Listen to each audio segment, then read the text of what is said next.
السلام علیکم ورحمۃ اللہ وبرکاتہ۔ اعوذ باللہ من الشیطان الرجیم،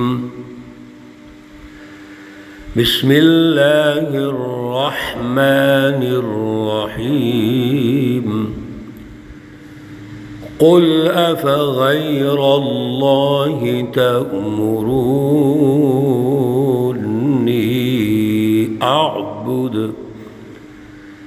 اعبد ایہا الجاہلون۔ صدق اللہ العلی العظیم۔ اللہم صلی علی سیدنا ومولانا محمد النبی الأمی وعلى آلہ واصحابہ وبارک وسلم وصلی علیہ۔ معزز سامعین و سامعات، سورۃ الزمر پارہ نمبر 24، آیات مقدسہ نمبر 64، 65 اور 66 ہیں۔ اللہ رب العزت ان آیات کا فہم اور شعور عطا فرمائیں اور عمل کی توفیق اور صلاحیت عطا فرمائیں۔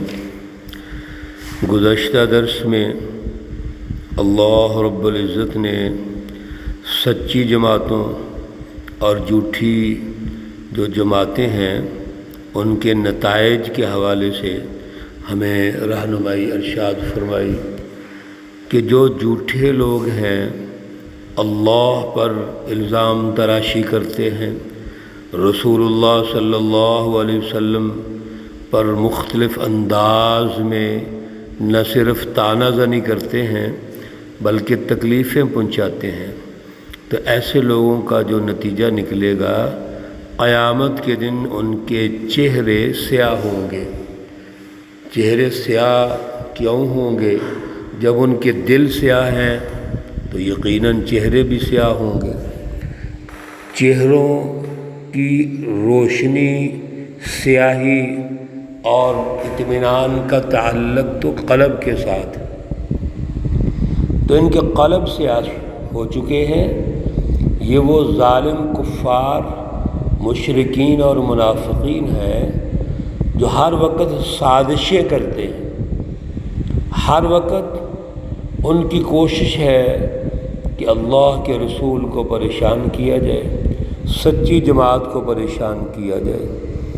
اس لیے اللہ نے فرمایا الیس فی جہنم مثوی للمتکبرین، یہ جو جہنم ہے یہ متکبرین کا ٹھکانہ ہے۔ جبکہ وہ لوگ جو سچے ہیں، جنہوں نے اللہ کی رہنمائی کو حاصل کیا اور پھر اس کے مطابق آگے جماعت سازی کی، جد و جہد کی، اللہ فرماتے ہیں ان کو کوئی عذاب نہیں ہوگا، کوئی غم نہیں ہوگا، کوئی پریشانی نہیں ہوگی۔ اور پھر اللہ ہی تو سب کچھ پیدا کرنے والے ہیں، اللہ خالق کل شیء۔ میرے عزیزو، اللہ نے یہ تمام نتائج ارشاد فرما کے ہمیں رہنمائی دے دی کہ کامیابی ملے گی تو سچے لوگوں کو ملے گی، سچی جماعت کو ملے گی، جس کا پروگرام انسانیت کا ہے، جس کا پروگرام عدل کا ہے، جس کا پروگرام امن و امان کا ہے، خوشحالی کا ہے، ان کو ترقی ملے گی۔ اور جھوٹی جماعتوں، جھوٹے مافیاز کو ہر وقت وہ شکست ہوگی۔ لیکن اس کے باوجود یہ مشرکین مکہ کیا چاہتے ہیں کہ رسول اللہ صلی اللہ علیہ وسلم بھی ہماری طرح شرک کریں، یعنی بتوں کی پوجا کریں۔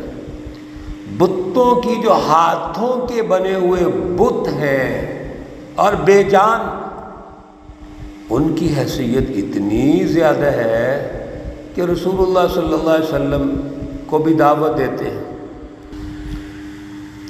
مفسرین یہ لکھتے ہیں کہ آج کی آیت مقدسہ نمبر 64 کا شان نزول یہی ہے۔ اور یہ تو ہر دور میں ہوا، ہر باطل جماعت نے سچی جماعت کو اپنی طرف بلانے کی کوشش کی، بجائے اس کے کہ وہ اللہ کی رہنمائی کو سمجھے، اپنی غلط کاریاں، غلط سوچ، غلط فلسفی کو وہ یہ سمجھتے ہیں کہ یہ انسانیت کے لیے ہے اور اس پر انسانوں کو آنا چاہیے۔ قل فرما دیجئے، افغیر اللہ، کیا اللہ کے علاوہ تأمرونی، تم مجھے حکم دیتے ہو، اعبد، میں عبادت کروں، ایھا الجاہلون، اے جاہل لوگوں، نادانوں، کیا تم اللہ کے علاوہ مجھے یہ کہتے ہو، مجھے یہ حکم دیتے ہو یا نصیحت کرتے ہو کہ میں اس کی عبادت کروں؟ رسول اللہ صلی اللہ علیہ وسلم کے پروگرام اور آپ کے مشن کا جو مرکزی نقطہ ہے میرے عزیزو، یاد رکھو، وہ فلسفہ توحید ہے۔ تو جو آپ کی زندگی کا، آپ کے مشن کا مرکزی نقطہ فلسفہ توحید ہے، تو اس پر یہ چاہتے ہیں کہ رسول اللہ صلی اللہ علیہ وسلم اس راستے کو چھوڑ کے ان کی طرف آ جائیں۔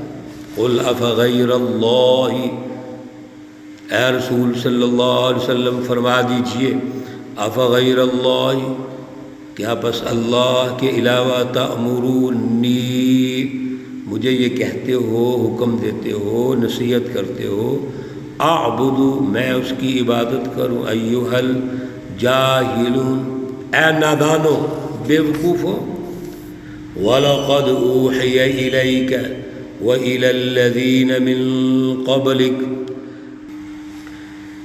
ان کی اس سوچ کا جواب اور اس سوچ کے ساتھ ہر باطل ناحق جو جماعت ہے، جو کفر، شرک اور ظلم پر ہے، اس کو جواب اللہ دے رہے ہیں۔ وَلَقَدْ أُوحِيَ إِلَيْكَ، اور البتہ تحقیق آپ کی طرف حکم ہو چکا ہے، وَإِلَى الَّذِينَ مِن قَبْلِكَ، اور آپ سے پہلے جو لوگ گزر چکے ہیں، یعنی تاریخی تسلسل کے ساتھ اللہ فلسفہ توحید کو ہر دور میں بیان کر چکے ہیں۔ انبیاء علیہ السلام کی پوری جد و جہد ہے فلسفہ توحید کو غالب کرنے کے لیے، اس کو سمجھانے کے لیے انہوں نے شب و روز لگا دیے۔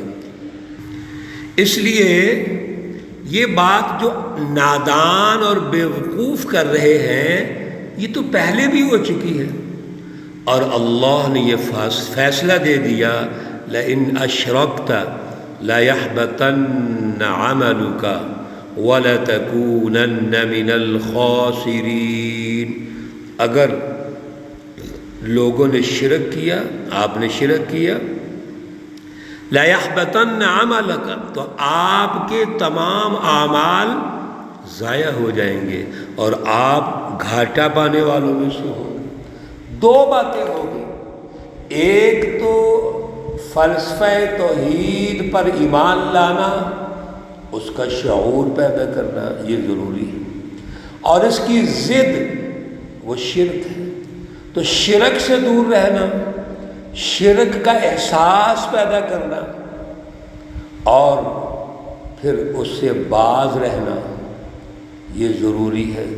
اور اگر آپ شرک کریں گے، فلسفہ توحید کی ضد پر عمل کریں گے، تو پھر آپ کے اعمال ضائع ہو جائیں گے۔ ایک تو عمل ضائع ہو جائے گا اور دوسرا گھاٹا پانے والوں میں سے ہوگا۔ میرے عزیزو، کتنا ہی اچھا عمل کرے مشرک، کافر، ظالم، اس کے اعمال ضائع ہو جائیں گے۔ بَلِ اللَّهَ فَاعْبُدْ وَكُن مِّنَ الشَّاكِرِينَ، پھر اللہ نے تربیت فرما دی. سبحان اللہ.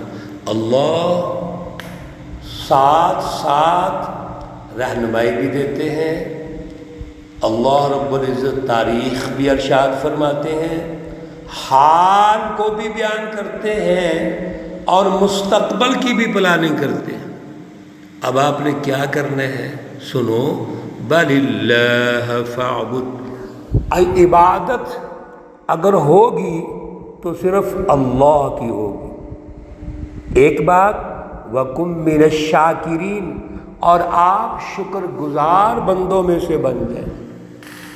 ایک تو فلسفہ توحید اختیار کریں، یہ پہلی بنیادی اہم چیز ہے. ایمان کا بنیادی تقاضا ہے فلسفہ توحید کو اختیار کیا جائے.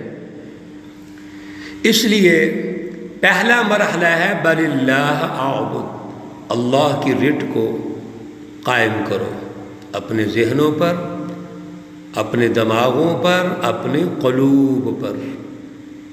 اور پھر اللہ کی رٹ صرف دلوں میں قائم نہیں ہوگی. وَكُن مِّنَ الشَّاكِرِينَ، اس کا اظہار سوسائٹی میں بھی کرنا ہے.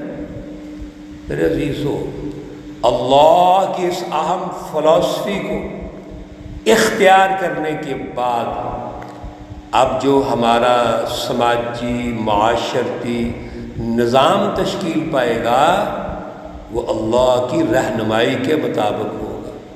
یہ ہے وَكُن مِّنَ الشَّاكِرِينَ.